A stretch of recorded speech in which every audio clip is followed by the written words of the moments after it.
भी कहते हैं। यारलंग ज़ेंगपो रिवर में एक शानदार यू टर्न जो अपना रास्ता बदलकर पानी को इंडिया और बांग्लादेश की तरफ लेकर जाता है, जहां इसी रिवर को ब्रह्मपुत्रा कहा जाता है।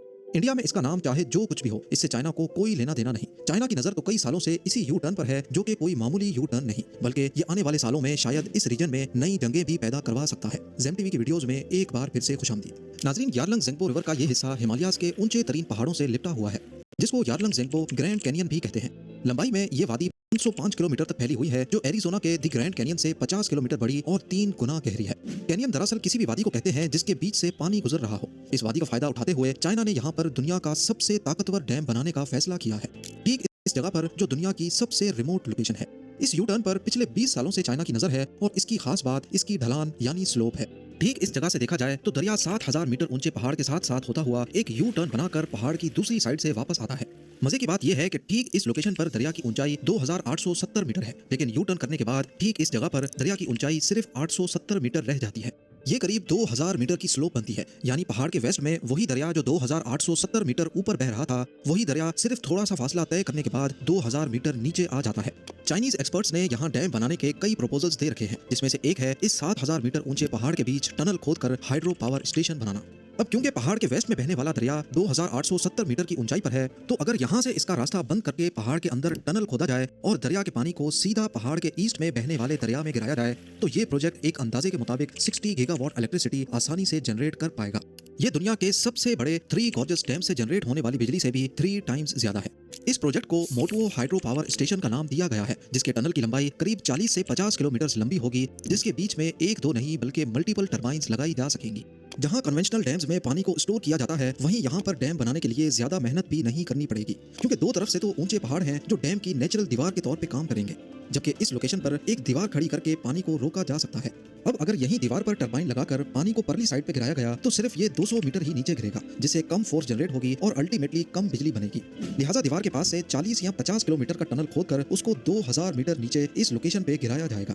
अब आप सोचें कि जहां 3 गॉर्जियस डैम की दीवार 180 मीटर ऊंची है और वो अभी तक का सबसे ज्यादा बिजली जनरेट करने वाला डैम है, तो यहाँ तो पानी 2000 मीटर तक नीचे जाएगा। पर जहां इसके फायदे हैं, वहीं ढेर सारे नुकसानात भी।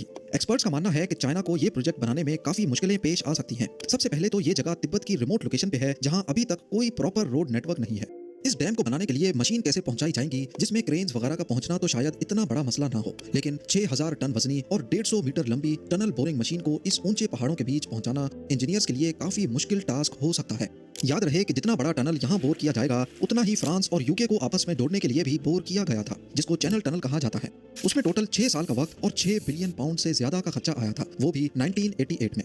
यानी आज के एस्टिमेट्स के मुताबिक अगर चाइना ये दुनिया का सबसे बड़ा हाइड्रो पावर स्टेशन बनाता है, तो इसमें सिर्फ टनल खोदने में ही 30 से 40 बिलियन डॉलर्स का खर्चा आ सकता है। जी हाँ, 3400 अरब रुपए, जिसमें टरबाइंस का खर्चा शामिल नहीं है।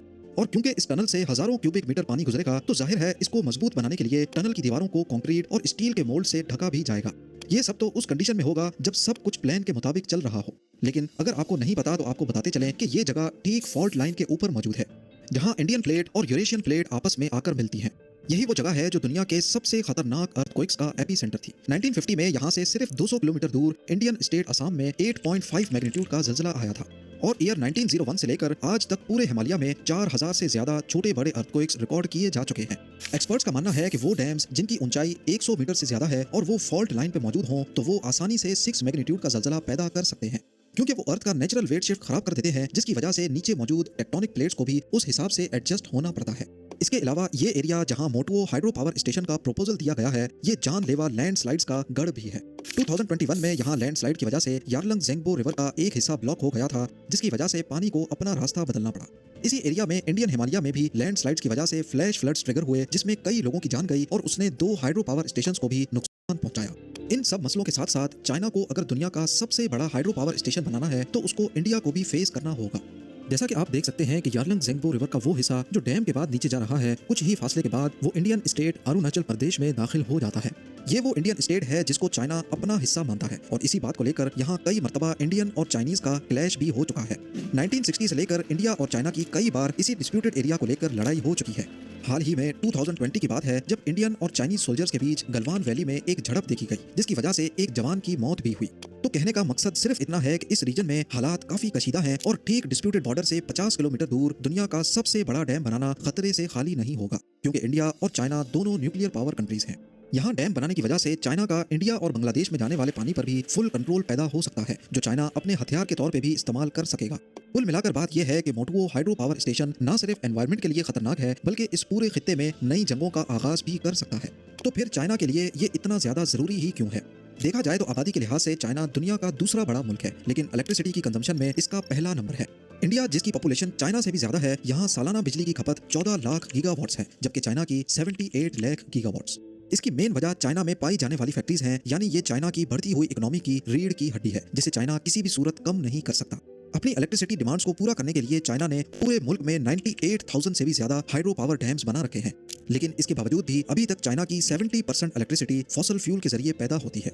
चाइना का विजन है कि उनको 2060 तक कार्बन एमिशन पर कंट्रोल पाना है, क्योंकि जैसा कि आप सब जानते हैं कि वो वक्त दूर नहीं जब दुनिया से फॉसल फ्यूल्स का खात्मा हो जाएगा। तो अगर 2060 तक चाइना ने अपनी डिपेंडेंसी फॉसल फ्यूल्स पर से खत्म ना की, तो वो अपना ये मकाम खो सकता है। मोटुओ हाइड्रो पावर स्टेशन, जो कि 60 गीगावाट इलेक्ट्रिसिटी जनरेट करेगा, वो चाइना की 78 लाख गीगावाट की खपत के सामने ऐसे ही है जैसे डूबते को तिनके का सहारा।